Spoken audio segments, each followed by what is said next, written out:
Winter Haven, Florida, one of the most charming cities with so much potential. However, there's been a group of developers that have been buying up all of the real estate downtown. I mean, is this some sort of greedy land grab, or are they really looking out for the best interest for the city? We wanted to know, so we sat down with one of their trusted partners to get to the bottom of it. How do you all get the buildings and the properties that you get before everybody has the opportunity to? Well, that's the misperception. Yeah. Just 47 miles west of Orlando and 47 miles east of Tampa, in the heart of the fastest growing county in the state of Florida, lies the city of Winter Haven. The water ski capital of the world holds the state crown for the most lakes chained together, and is also home to the first theme park in the state of Florida. However, it's the recent growth downtown that has captured most of the attention. In the same building where George Jenkins opened its very first public store, now stands the office of 610, a group of developers that have played a significant role in manifesting the thriving downtown scene we see today. A lot of people have heard of 610. I don't think many people know who 610 is, especially from the outside looking in. Tell us about 610. Today we have about 60 investors. All of them have some connection to Winter Haven. Most of them either live here or have lived here. We got tired of driving to Orlando or Tampa to go have dinner. We wanted to be able just to, have dinner here. And so let's find people that are interested in operating a restaurant and let's build it for them. We recognized several years ago that we needed more people living downtown in order to get more foot traffic for our retailers and then also for the restaurants. So we started building some apartment buildings.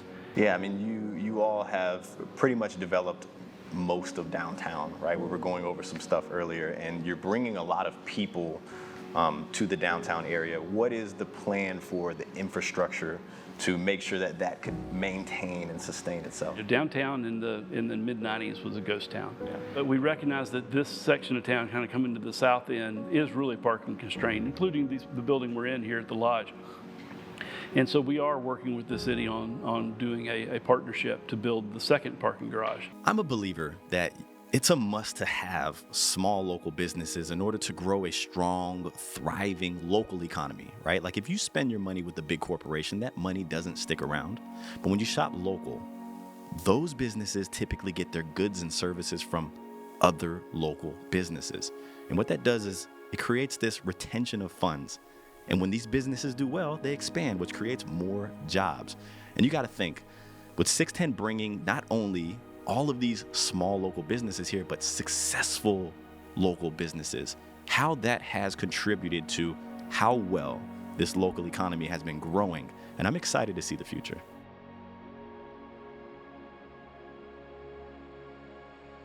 What has been a project that has impacted the city of Winter Haven the most, in your opinion? Really, I think the biggest one, I would probably go back to Grove Roots, is nobody would have thought that was part of downtown back when it was, because it's on Avenue C, it's 3 blocks down.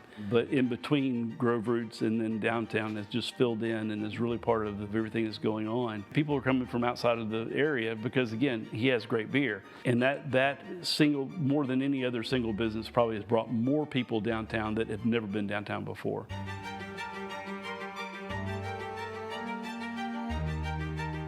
So me being the real estate nerd that I am, like my team and I, we help people find the real value in their homes on a regular basis. Like not Zillow or Redfin, like real value. I wanted to see if the development in downtown had direct effect on the home values in the area. I put together a 1-mile radius to downtown Winter Haven, and I looked for residential homes that sold within the last 5 years. I wanted to see where the growth was. And what I found was actually pretty cool. Those homes actually grew by 114%. And the first thing I thought is probably the first thing you thought. Well, where does it stack up to other areas, right? Like everywhere it grew. I took this same strategy and I applied it to some of the top downtowns in the area. Lakeland only grew by 69%. Winter Garden, 40%, Claremont, 63%, Mount Dora, 60%, Winter Park, 89%, and Kissimmee, 69%. Now, there was one downtown that was actually close to the growth that Winter Haven had, and it actually beat Winter Haven by a few points, but it was Sanford. Pushing all of the data aside, when you start to look into the best downtowns in all of Central Florida, the most charming downtowns in all of Central Florida, more times than not, Sanford is number one.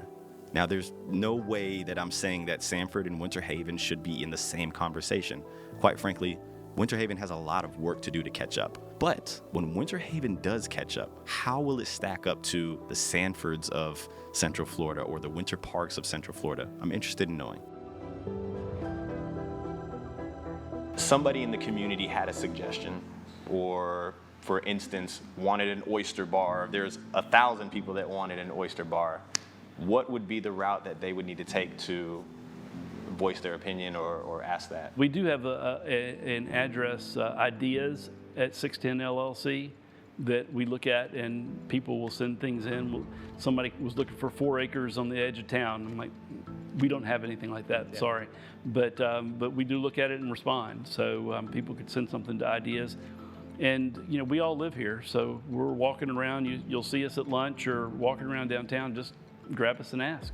I want to get in the mind. I want to get in the mind of a developer, right? So this building. Well, the first thing we would do would be use it for parking until we knew what we were going to use it for.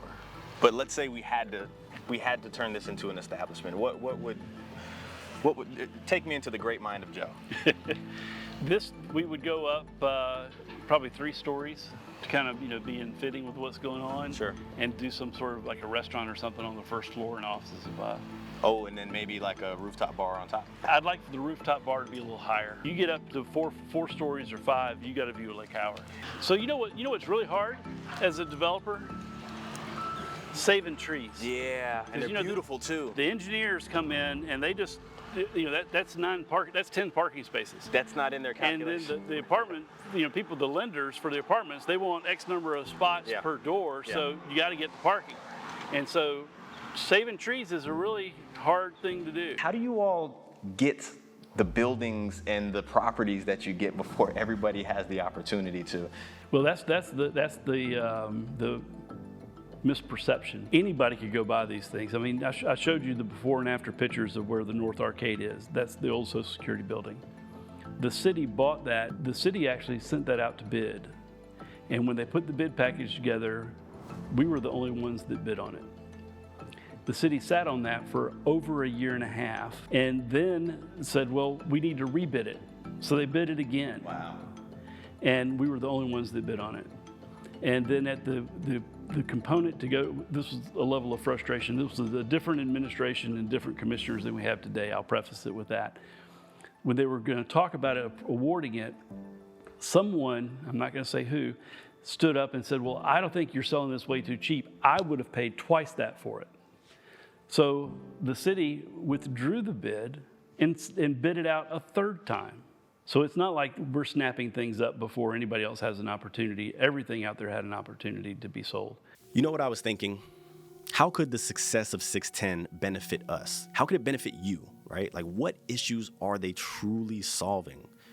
They brought us cool things to do downtown, but the real issue that we do have in America today, there's no ifs, ands, or buts about it. It's housing. It's expensive to own. It's expensive to buy and rent.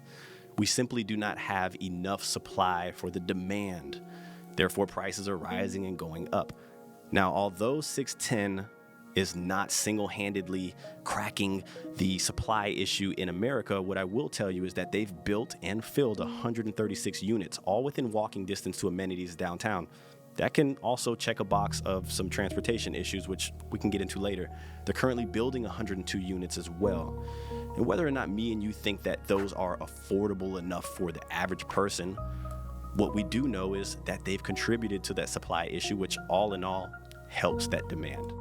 So the apartments are going here, and parking all down there. How is it going to look in comparison to the others? It's similar. Okay. It's a similar footprint. We're doing 5 studios here.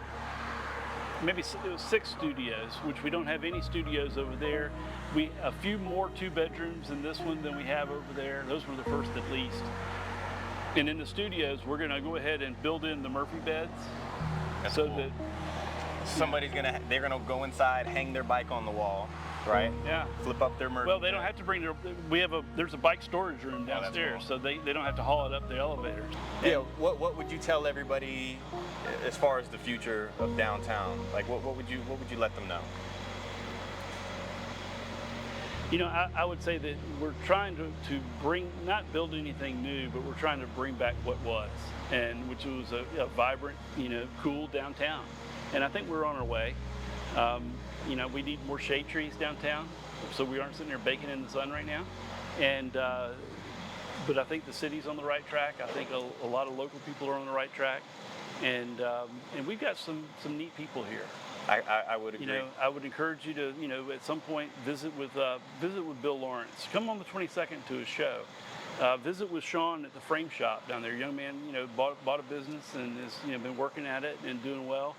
It's just some neat people downtown. It's just a great community. It's fun to be able to walk around and wave and say hi to people. I would say that downtown is in great hands. I think you all are doing an excellent job, and I'm looking forward to the future. And Winter Haven is a great place to live, a great place to raise a family, and it just might be your next home. So if you're looking to make this your home, my team and I would love to assist you with that. You can reach us, team@morefla.com, or simply just text the number in the description below. I would love to stick around, but as long as you're subscribed, we'll see each other again. So until next time.